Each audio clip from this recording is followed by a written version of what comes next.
Počujte chlapi, ja mám kopu robotníkov, ochotných, šikovných, ale fakt nemajú čo robiť. No to je zaujímavé, lebo ja mám materiál aj stroje traktor, fúriky, nejakú suť pobúraný budov. Ale čo s tým, netuším. Len mi to tam leží. To vážne? Lebo ja mám projekt Nový chodník cez dedinu. Lenže nemám ľudí ani nástroje.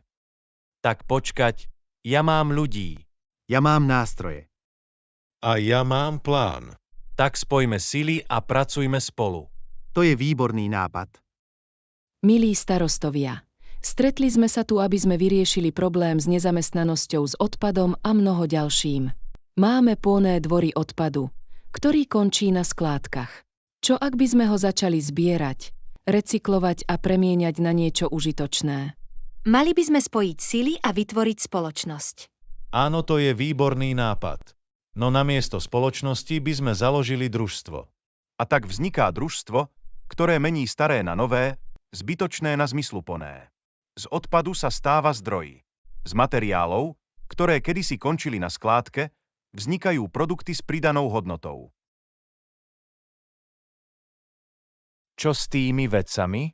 Ideme ich recyklovať. A takto prebieha náš proces. Naši občania nám prinesú zbytočný materiál. Potom príde zberné vozidlo zo susednej obce, ktoré prenesie materiál do recyklačnej budovy, v ktorej dodávateľ privezie nami odovzdaný textilný materiál ako nový produkt, akustickú penu, ktorú následne prevezieme a využijeme k obnove obecných budov alebo základných a materských škôl. A takto to vyzerá v praxi. Zberné vozidlo donesie akustickú penu, ktorú následne naši pracovníci dajú do tried. Táto pena výrazne znižuje hluk v miestnosti, čím prispieva k príjemnejšiemu a efektívnejšiemu učebnému prostrediu. Deti, čo poviete na novú akustickú penu? Podľa mňa to je super, aspoň môžeme robiť hluk. Na to by vás bolo, vy nezbedníci.